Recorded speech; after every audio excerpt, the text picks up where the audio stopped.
Episode 26 चिराइतो बारे वैज्ञानिक निष्कर्ष के छ? जडीबुटी विज्ञान नेपाल। नमस्कार साथीहरू, जडीबुटी विज्ञान नेपालमा फेरि स्वागत छ। अघिल्लो एपिसोडमा हामीले चिराइतो प्रयोग गर्दा अपनाउनु पर्ने सावधानी बारे बुझ्यौं।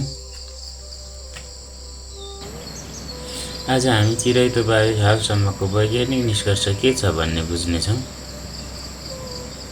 चिराइतो एक महत्त्वपूर्ण औषधीय बिरुवा हो जसमा सोडियमेरिन, एमेरोजेन्टिन, म्याङ्गिफेरिन र ज्यान्थोन्स जस्ता सक्रिय रासायनिक तत्त्व पाइन्छन्।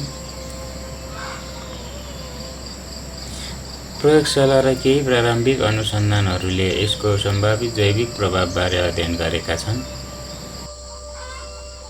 तर हाल उपलब्ध वैज्ञानिक प्रमाणका आधारमा चिराइतोले कुनै विशेष रोग निश्चित रूपमा निको पार्छ भन्ने निष्कर्ष निकाल्न पर्याप्त उच्च गुणस्तरको मानव प्रमाण सबै दाबीका लागि उपलब्ध छैन।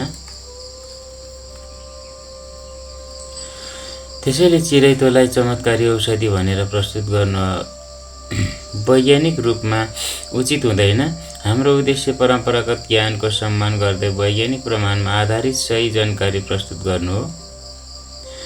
याद राख्नुहोस्, हाम्रो निर्णयको आधार दाबी होइन, प्रमाण हो।